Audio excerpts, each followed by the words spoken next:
لینے کے لیے. یہ سوال نہیں ہے, یہ سوال نہیں ہے, یہ آپ کا پرابلم ہے, اس کو آپ خود حل کیجئے. آپ کو آپ کے ہاں اگر مسکین نہیں ملتے ہیں تو کسی اور علاقے میں اس کو دے دیجئے, وہاں پہ لوگ کھا لیں گے. ٹھیک ہے, بہت شکریہ. شیخ میرا دوسرا سوال یہ ہے کہ اصل میں کافی لمبا ہو گیا آپ کا سوال. میں کافی دنوں سے انتظار کرتی ہوں, پلیز ایک سوال لے لیجیے. ہاں تو سیدھا سوال پر آئیے آپ. پھر وہ مطلب جی کیسا ہوتا ہے نا, آپ لوگ, میں تمام کے لیے ایک بات ذکر کر دوں کہ جو مین سوال ہوتا ہے نا, ابھی پچھلے سوال میں بھی ایسے ہی ہوا, سوال پوچھنا کچھ اور چاہتے تھے وہ, ایک انہوں نے سوال پوچھ لیا, اب اس پہ شیخ نے جواب دیا الحمدللہ, لیکن پھر بعد میں وہ اپنا سوال لاتے ہیں کہ نہیں میں یہ پوچھنا چاہ رہا تھا. تو جو آپ پوچھنا چاہ رہے ہیں نا اس کو آپ پہلے ذکر کریں, ٹھیک ہے جی. شیخ میرا سوال یہ ہے کہ اگر کسی کے پیسہ قرض ہے, میرا پیسہ کسی کے پاس قرض ہے اور اس سے 99% چانسز ملنے کا نہیں ہے, تو اس کا زکوٰۃ نکلے گا یا نہیں, پھر اس کی زکوٰۃ نہیں نکلے گی, کیونکہ زکوٰۃ واجب ہونے کے لیے شرط ہے کہ آپ اس مال کے مالک ہوں. جس مال کا کوئی بھروسہ ہی نہیں ہے کہ ملے گا نہیں ملے گا, اس مال کے آپ مالک نہیں ہیں, لہٰذا اس مال میں زکوٰۃ واجب نہیں ہے. جب مکمل طور سے امید ہو ملنے کی تبھی اس میں زکوٰۃ واجب ہے. ٹھیک ہے, مل گیا آپ کو جواب. جزاک اللہ خیر. بارک اللہ فیکم, بہت شکریہ. محمد رئیس جلدی سے اپنا سوال پوچھیں, کیف اس کے بعد تیار رہیں گے. السلام علیکم ورحمۃ اللہ وبرکاتہ. ورحمۃ اللہ وبرکاتہ. وعلیکم السلام. شیخ میرا کام ریڈی میڈ کا ہے, اور جی ایک میرا دوست ہے وہ بینک میں جاب کرتا ہے, تو مجھ سے کہہ رہا ہے کہ ہم دونوں مل کر پیسہ آدھا ملا کر کوئی پراپرٹی لے لیتے ہیں, اور اس میں جو منافع ہوگا وہ آدھا آدھا بانٹ لیں گے. تو شیخ اس کی کمائی تو حلال نہیں ہے, تو میں کیا اس کے ساتھ مل کے لے سکتا ہوں پراپرٹی؟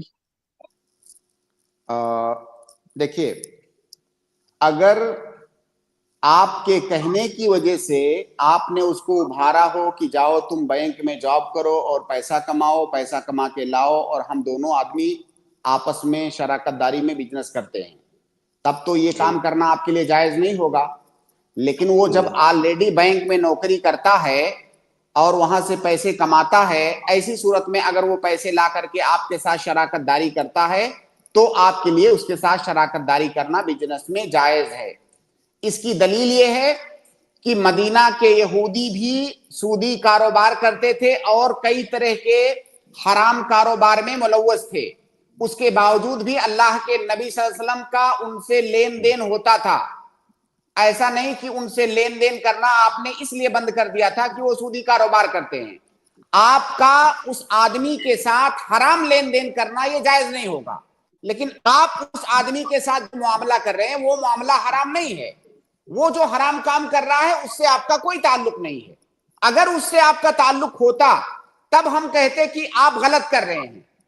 آپ کی وجہ سے, آپ کے کہنے کی وجہ سے, یا آپ کی ترغیب دینے کی وجہ سے, یا آپ کے ساتھ بزنس کرنے کے لیے وہ وہاں نوکری کرنے نہیں گیا ہے, وہ نوکری آلریڈی کر رہا ہے, لہٰذا آپ کا اس کے ساتھ شراکت داری کرنا جائز ہے. یہ اس کا صحیح جواب ہے اور اس کا اصل حکم ہے.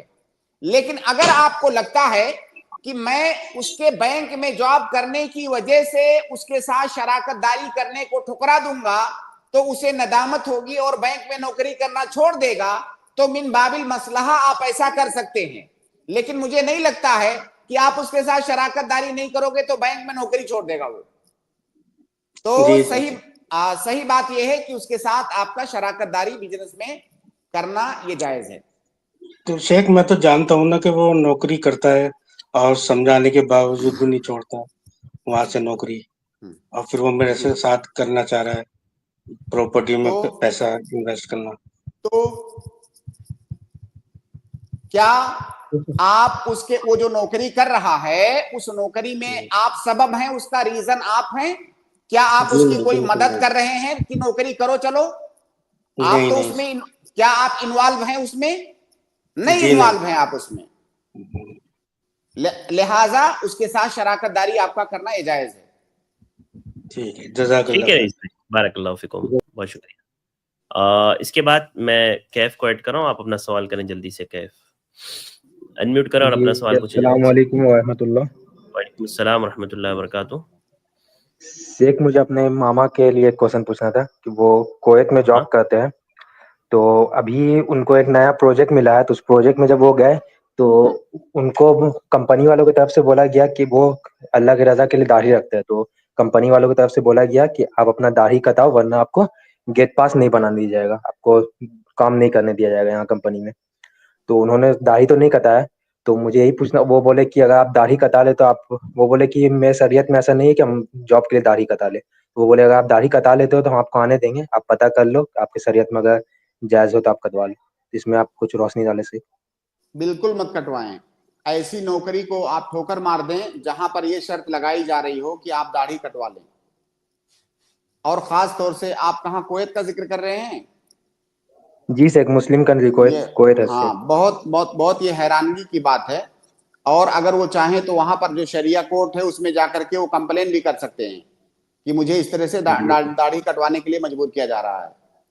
تو بالکل بھی داڑھی مت کٹوائیں۔ اللہ رب العالمین جو ہے رزق دینے والا ہے، رزق کے دروازے کھولنے والا ہے، انشاءاللہ ایک دروازہ بند ہوگا کئی دروازے کھلیں گے، وہ بالکل داڑھی مت کٹوائیں۔ ٹھیک ہے، جزاک اللہ خیر سے۔ بہت سے ایک شکریہ اور کہ سوال تھا، جلدی سے پوچھ لیجئے۔ شیخ میری دادی کا عمر 75 سال ہے، تو وہ کیا ان کے اوپر روزہ فرض ہے؟ وہ مطلب صحت مند ہے، چل پھر پاتی ہیں، آرام سے نماز بھی پڑھ پاتی ہیں اٹھ بیٹھ کے، صحت اچھا ہے ان کا، لیکن جب وہ روزہ رکھتی ہیں تو تھوڑا مطلب ڈاؤن، مطلب تھوڑا کمزور، ہلکا کمزور فیل کرتی ہیں، اور شروع رمضان سے روزہ رکھنی تھی، کل ان کو تھوڑا روزہ میں تھوڑا پیٹ خراب ہو گیا، وہ طبیعت خراب ہو تو آج وہ روزہ نہیں رکھی تھی، تو ان پہ کیا روزہ رکھنا فرض ہوگا یا کیسا ہوگا؟ 75 سال عمر ہے۔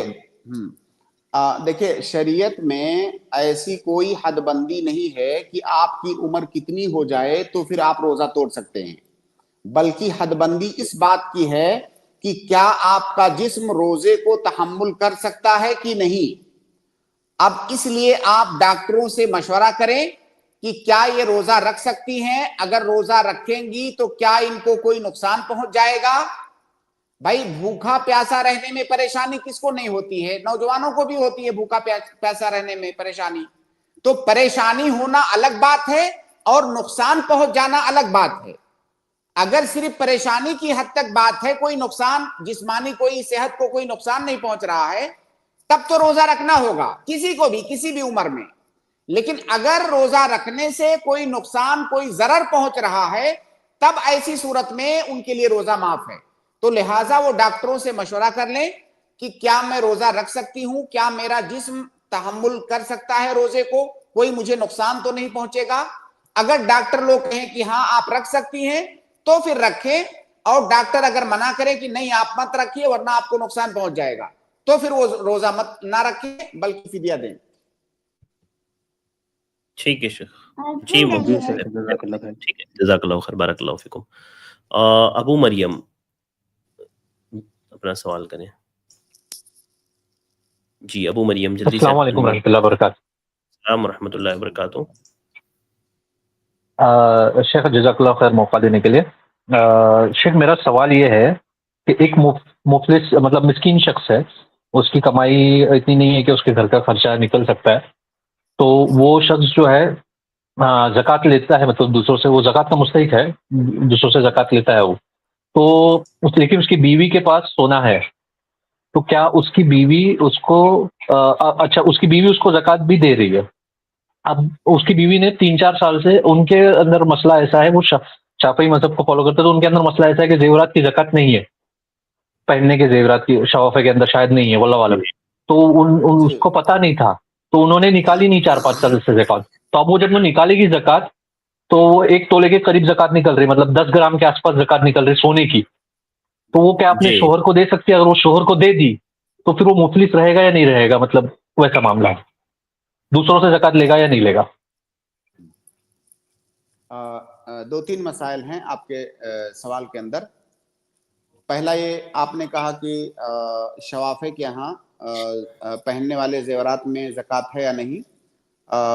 شوافے کے ہاں، حنابلہ کے ہاں، مالکیہ کے ہاں پہننے والے زیورات میں زکوٰۃ نہیں ہے، لیکن یہ قول صحیح نہیں ہے، یہ دلیلوں کے خلاف ہے۔ جی کسی کا بھی قول ہو، جی صحیح بات یہ ہے کہ پہننے والے زیورات میں زکوٰۃ واجب ہے، اور اسی اسٹریم میں ہم کئی بار اس پر بات کر چکے ہیں اور ان ادلہ کا بھی ذکر کر چکے ہیں، صریح دلیلیں موجود ہیں کہ پہننے والے زیور میں زکات واجب ہے۔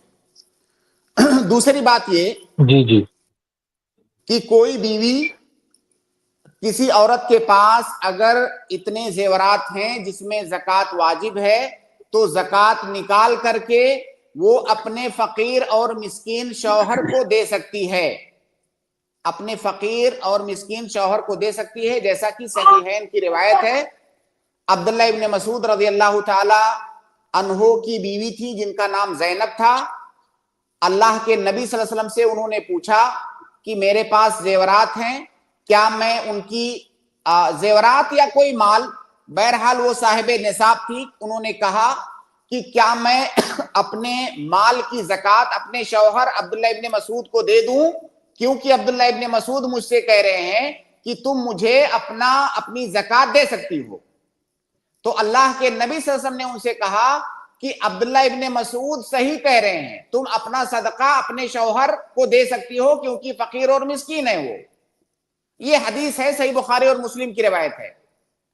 اس حدیث کی بنیاد پر علماء نے یہ استدلال کیا ہے کہ کوئی مالدار بیوی اپنے مال کی زکات اپنے فقیر اور مسکین شوہر کو دے سکتی ہے۔ حالانکہ بعض دیگر لوگوں نے اس پر یہ اعتراض کیا ہے کہ یہاں پر اس سے مراد، یہاں پر جو صدقہ کا حدیث میں اصل میں لفظ صدقہ آیا ہے، یہاں پر جو لفظ صدقہ ہے اس سے مراد نفلی صدقہ ہے، اس سے مراد واجبی زکات نہیں ہے بلکہ اس سے مراد نفلی صدقہ ہے۔ اس کا جواب یہ ہے کہ ایک قاعدہ ہے کہ ترک الاستفصال فی مقام الاحتمال ينزل منزلۃ العموم فی المقال۔ اس کا معنی یہ ہے کہ کیا اللہ کے نبی صلی اللہ علیہ وسلم نے زینب سے پوچھا کہ کیا تمہاری واجبی زکات ہے یا یہ نفلی صدقہ ہے؟ اللہ کے نبی صلی اللہ علیہ وسلم نے بالکل نہیں پوچھا، کوئی تفصیل نہیں پوچھا۔ اس کا مطلب اس میں نفلی صدقہ بھی داخل ہے، اس کے اندر واجبی زکات بھی داخل ہے۔ اسی طرح سے ایک اور سوال اٹھایا جاتا ہے اس استدلال پر کہ اگر وہ عورت اپنے شوہر کو واجبی زکات دے گی تو ظاہر ہے وہ شوہر اسی اپنی بیوی پر دوبارہ خرچ کرے گا، کیونکہ اس کا نفقہ، بیوی کا نفقہ اس کے اوپر واجب ہے۔ تو اس کا مطلب یہ ہوگا کہ بیوی نے جو زکات کا مال اپنے شوہر کو دیا تھا وہ لوٹ کے اسی کے پاس آ رہا ہے، کیونکہ وہی کھا رہی ہے اس کو، جبکہ زکات کے مال سے انسان خود فائدہ نہیں اٹھا سکتا۔ تو جب بیوی اپنے شوہر کو دے گی، شوہر اس کے اوپر خرچہ کرے گا، تو اس کا مطلب بیوی اپنا ہی مال کھا رہی ہے۔ یہ اعتراض کیا جاتا ہے۔ اس کا جواب یہ ہے کہ اگر آپ یہ اعتراض کرتے ہو تو یہ اعتراض تو نفلی صدقہ پر بھی وارد ہوتا ہے۔ اگر آپ نے کوئی مال صدقہ کر دیا تو اس کو واپس نہیں لے سکتے، آپ کہہ رہے ہو کہ اس سے نفلی صدقہ مراد ہے۔ اگر نفلی صدقہ بھی مان لیا جائے تب بھی تو وہ شوہر خرچ کرے گا اپنی بیوی پر، تو گویا کی بیوی واپس لے رہی ہے، جبکہ نفلی صدقہ بھی آپ واپس نہیں لے سکتے۔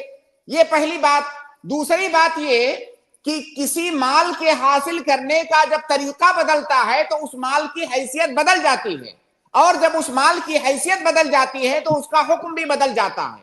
بیوی نے جب وہ مال اپنے شوہر کو دیا تو وہ زکات کا مال تھا، جب شوہر وہ مال اپنی بیوی پر خرچ کر رہا ہے تو وہ زکات کا مال نہیں رہ گیا، اب وہ شوہر نفقہ کے طور پر خرچ کر رہا ہے۔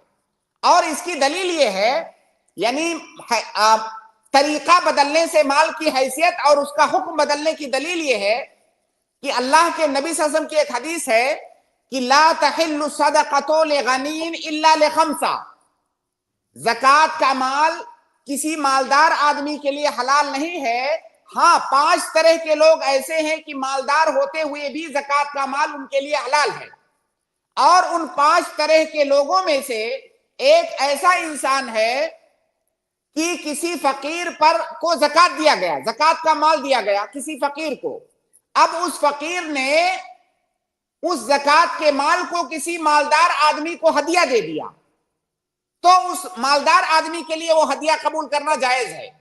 جیسے کوئی فقیر تھا، اس کو زکات کا مال ملا، آپ مالدار آدمی ہیں، اب وہ فقیر آدمی اسی مال سے کوئی ہدیہ آپ کو دے رہا ہے تو آپ کے لیے لینا جائز ہے۔ کیوں لینا جائز ہے؟ کیونکہ فقیر کے پاس جب وہ مال گیا تھا تو اس کی حیثیت تھی زکات کی، آپ کے پاس جب وہ مال آ رہا ہے تو اس کی حیثیت ہے